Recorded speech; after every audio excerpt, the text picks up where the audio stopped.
Hello friends, তো আজকে আবার চলে এসেছি আমাদের নিউ একটা ব্লগ নিয়ে। অ্যাকচুয়ালি আজকের ব্লগটা অবশ্যই ফিটনেসের উপরই থাকবে, কিন্তু আমরা প্রত্যেকের জিমটা নিয়ে, বডি ফিটনেস নিয়ে অনেক রকম আশাবাদী বা আমাদের ভবিষ্যতে অনেক কিছু করার প্ল্যান থাকে এটা নিয়ে। কেউ কেউ কম্পিটিশান খেলতে যায়, কেউ নিজের প্যাশনের জন্য করে।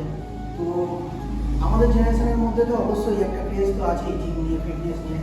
আজকে তোমাদের সঙ্গে শেয়ার করবো অ্যাকচুয়ালি আমাদের যারা আজকে বাচ্চা, একদম নতুন প্রজন্ম, যারা ইন ফিউচারে একদম এগিয়ে নিয়ে যাবে আমাদের দেশটাকে, বলো যাই বলো, তাদের মধ্যে কতটা ক্রেজ জিমকে নিয়ে, সেটা আজকে তোমাদের সঙ্গে শেয়ার করার জন্যই এসেছি। আর অবশ্যই জানিও কেমন লাগলো, আর ভালো লাগলে অবশ্যই লাইক, কমেন্ট অ্যান্ড শেয়ার অবশ্যই চাই, অ্যান্ড সাবস্ক্রাইব মাস্ট। জিম দেখে কেমন লাগছে?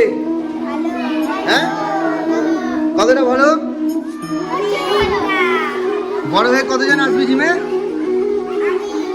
আর হাত তোল, কে কে আসবি? সবাই? আচ্ছা, ক্লাস 9-এর পর, এখন নয়। আর এদিকে কারা আছে দেখি? কেমন লাগছে জিম দেখতে? বল, আরে বল, ক্যামেরা আছে তো, কি হয়েছে? কে কে আসবি জিমে বড় হয়ে? হাত তোল। কাদের কাদের ইচ্ছা হচ্ছে দেখে? তোরা করবি না? আরে মেয়েরাও তো করছে এখন, করবি তো? আচ্ছা চল, ঠিক আছে, আমরা করি একটু জিম।